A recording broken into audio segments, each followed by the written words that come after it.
लाडक्या बाप्पांच्या आगमनासाठी सर्वत्र जोरदार तयारी सुरू. मूर्ती घडवण्यासाठी कुंभारवाड्यात रात्री जागू लागल्या. आकर्षक गणेश मूर्ती साकारण्यात कुंभार बांधवांचे हात गुंतले. गणेश उत्सव अवघ्या काही दिवसांवर येऊन ठेपला असताना कुंभारवाड्यातील वातावरण पूर्णतः गणेशमय झालं आहे. आकर्षक आणि भक्तिभावाने ओतप्रोत गणेश मूर्ती तयार करण्यासाठी कुंभार बांधवांचे हात आता दिवसरात्र कामात गुंतले आहेत. गडहिंग्लजमधील कुंभारवाड्यात अशाच कामात मग्न असणाऱ्या मूर्तिकारांची आमच्या आर न्यूजच्या प्रतिनिधी ऋतुजा भोसले यांनी भेट घेतली आणि त्यांच्याशी संवाद साधला. गणपती बाप्पा मोरया, मंगलमूर्ती मोरया. आज आपण बघू शकता गणेश चतुर्थी निमित्त घरात सगळीकडे बाप्पांचे आगमन होणार आहे. त्यात जशी आपल्याला आतुरता आहे त्याच्या आधीपासून सुद्धा आपण गडहिंग्लजमधील कुंभारवाड्यात बघू शकता की त्यांची किती धावपळ सुरू असते 2 महिन्या आधीपासूनच मूर्ती तयार करण्यासाठी. आज आपण आलेलो आहोत अतुल कुंभार यांच्या घरी. त्यांच्याकडूनच जाणून घेऊया बाप्पांच्या मूर्त्यांचे कामकाज कसे चालू असते आणि त्यांना किती एक्साइटमेंट असते की आपण गणपती बाप्पा तयार करतो.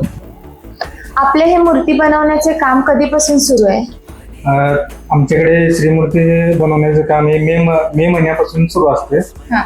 जे मे महिन्यापासून आपण त्याचे नवीन डिझाईन बनवणे, पॅटर्न्स बनवणे असं काम चालू असते. आणि माती कामाचे जे ऑर्डर असतात ते मे मध्येच करून ठेवतो आपण. आणि आता आपण हे पाहताय ते आता पारंपरिक श्रीमूर्ती पासून ह्या थोड्याशा वेगळ्या मूर्त्या मला काही दिसतील. त्या वेगळ्या स्वरूपातील आहेत. कोणत्या कोणत्या प्रकारच्या आहेत मूर्त्या? आता तुम्ही हे बघताय ही बालाजी रूपामध्ये ही मूर्ती म्हणजे सजवण्याचं काम चालू आहे. आपण धोती जे ओरिजिनल कापडापासून धोती किंवा त्याचे डायमंड म्हणा जे आर्टिफिशियल डायमंड त्यापासून आम्ही बनवतो. आणि त्याचं वर्क करून आपण ते सुद्धा आपण आता नवीन जे ट्रेंड आहेत किंवा नवीन मुलांना जे ट्रेंड मोबाईल सोशल मीडियावर जे बघतात त्याप्रमाणे आपण बनवण्याचा प्रयत्न केलेला आहे. आता ही मूर्ती बघताय तुम्ही, हे मल्हार रूपातले मूर्ती दिसते तुम्हाला. अजून काम चालू आहे त्याची. आणि ही विठ्ठल रूपी मूर्ती आहे. त्याचे पण धोतीचे काम, डायमंडचे काम जे चालू आहे ते.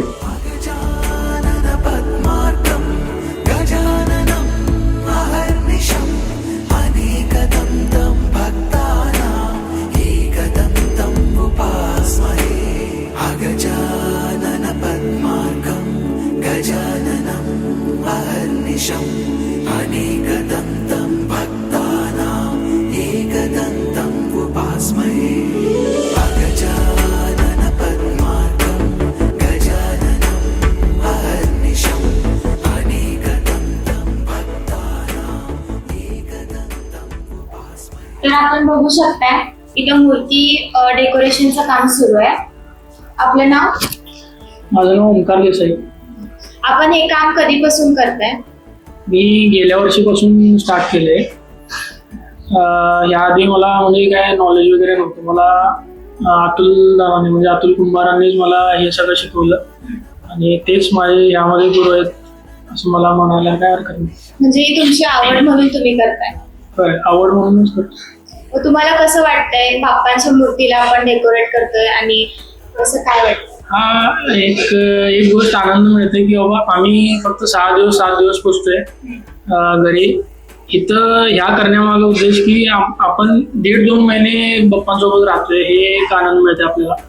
आणि बाकी हे करण्यामध्ये बाप्पांना रोज बघण्यामध्ये यात तरी खूप आनंद. तुम्हाला किती दिवस लागतात एक मूर्ती डेकोरेट करायला? असं फारसं म्हणजे 2-2.5 तास किंवा मॅक्झिमम 3 तास. 3 तास. आणि मोठी मूर्ती असेल तर? मोठी मूर्ती असेल तर दिवस जातो तसा 6-7 तास वगैरे जातो.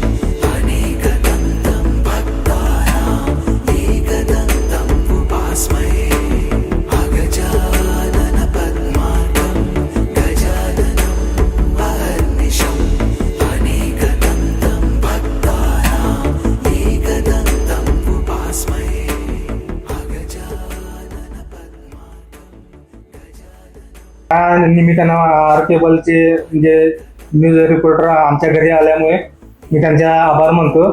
आणि मला एक थोडंसं म्हणजे 1 मिनिटाचं म्हणणं आहे आमच्या मूर्तिकारांचं. आपण पारंपरिक मूर्ती काम हे करत असतोय, त्यामुळं आपल्याला आणि कुंभार आपल्या पिढीचा जो व्यवसाय आहे आणि म्हणजे शास्त्राप्रमाणे बघायला गेलं तर कुंभाराने मूर्तीकाम करावं असं बरेच पुरावे सापडलेले आहेत. आणि निर्मिती पण ही मूर्तीची निर्मिती कुंभाराच्या हातूनच व्हावी असं त्याला शास्त्र आहेत. त्यासाठी मला सर्व गणेश भक्तांना विनंती करायची आहे, जेणेकरून तुम्ही कुठेही घ्या पण कुंभाराकडून खरेदी करा. श्रीमूर्ती किंवा दुसऱ्या कोणत्याही मूर्ती जर का असू देत, देवीची मूर्ती असू देत, दुर्गा मूर्ती असू देत, त्यासाठी मला थोडंसं म्हणजे सर्व गणेश भक्तांना विनंती करायची आहे. तेवढंच बोलणं आहे माझं. गेल्या काही वर्षात शाडूच्या आणि कागदाच्या लगदाच्या मूर्तींना मागणी वाढली आहे. लालबाग, दगडूशेठ, मोरावरील गणेश, तुतारीवरील गणेश, झोपाळा गणेश, स्वामी समर्थ अवतार, चौरंग गणेश अशा फेटा, धोतर आणि डायमंड वर्क केलेल्या गणेश मूर्तींना सध्या मागणी मोठ्या प्रमाणात वाढत आहे. तर फेटाधारी, जय मल्हार, बाल गणेश, तांडव अवतार, शिव अवतार अशा गणेश मूर्तींना बच्चे कंपनीकडून घरगुती गणेश उत्सवासाठी विशेष मागणी आहे. यानुसार कुंभार बांधव मूर्त्या घडवण्यामध्ये व्यस्त आहेत. नमस्कार, आपण आज आलेलो आहोत श्रेयस कुंभार यांच्याकडे. नमस्कार, माझं नाव श्रेयस किरण कुंभार. आमच्याकडे बेसिकली शाडू मातीच्या मूर्त्या बेसिकली आम्ही जास्त तयार करतो. त्यानंतर पीओपीच्या असतील. पीओपीमध्ये 1 फुटापासून ते आपण 15 फुटापर्यंत मूर्ती करतो. इथून आता आपण लालबागच्या राजाची मूर्ती केली होती. गेल्या वर्षी राजस्थान आणि बडोदा, गुजरातून ऑर्डर होती. यावर्षी अयोध्येला गेले आपले प्रभू श्रीरामाच्या इथे मूर्ती. बेसिकली ही आमची 3री पिढी आहे. आमची पिढ्यानपिढ्या चालू करायची आमची कला आहे. तुम्हाला म्हणजे कसं वाटतंय की एवढ्या परराज्यात आपल्या मूर्त्या जातात आणि म्हणजे कसं तुमचे अनुभव? बेसिकली आम्हाला अभिमानाची गोष्ट आहे की आमची मूर्ती इथून अयोध्येला गेली. जवळजवळ 1800 किलोमीटर होतं तिचा प्रवास आणि ती मूर्ती तिथे सुखरूप पोचली. आमचं काय मनाला समाधान आहे. हा तुमचा आता पिढ्याने पिढ्या सुरू आहे. मग तुम्हाला कसं वाटलं की म्हणजे आत्ताचं बघितलं की बाहेर जॉब वगैरे, मग तुमच्या मनात कसं आलं की हाच बिझनेस आपण पुढे करावा?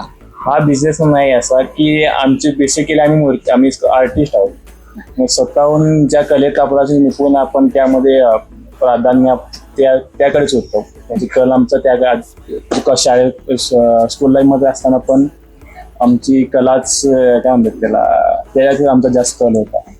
आता इथून पुढे तुमच्या नवीन कल्पना काय असतील?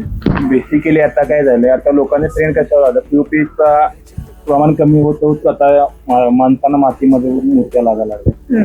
त्यामध्ये कसं बेसिकली आपल्याकडे दगडूशेठ मूर्त्या मिळत असतात. म्हणजे दगडूशेठ किंवा ट्रेडिशनल वेच्या. आपल्याकडे आता कस्टमरची रिक्वायरमेंट काय असते किंवा हँगिंग होऊ शकते. त्यामुळे आपल्या पीओपी मातीमध्ये मूर्ती पीओपी मध्ये होतेच पण मातीमध्ये होऊ शकते काय तशा पद्धतीची रिक्वायरमेंट आहे. पण नेक्स्ट इयर आम्ही ते प्रयत्न करू. यावेळी केला आहे प्रयत्न मातीमध्ये करायचा. आणि जास्त करून आम्ही पण मातीमध्ये जास्त करून काय म्हणतात त्याला मूर्त्या तयार करतो.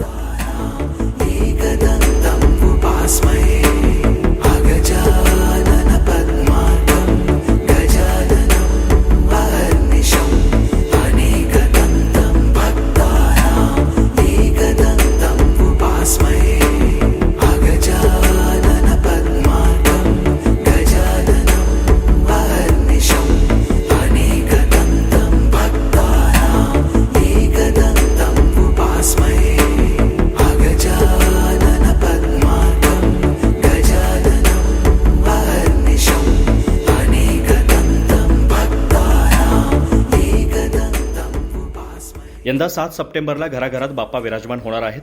त्यामुळे सर्वांचाच उत्साह शिगेला पोहोचला आहे. बहुतांश ठिकाणी विविध आभूषणे आणि अलंकारांनी बाप्पा सज्ज झाले आहेत. तर काही ठिकाणी अजून मूर्त्यांच्या डोळ्यात जीव ओतण्यात कारागिरांचे हात व्यस्त आहेत. आर न्यूजसाठी कॅमेरामॅन गिरीश मेनसेसह ऋतुजा भोसले, गडहिंग्लज.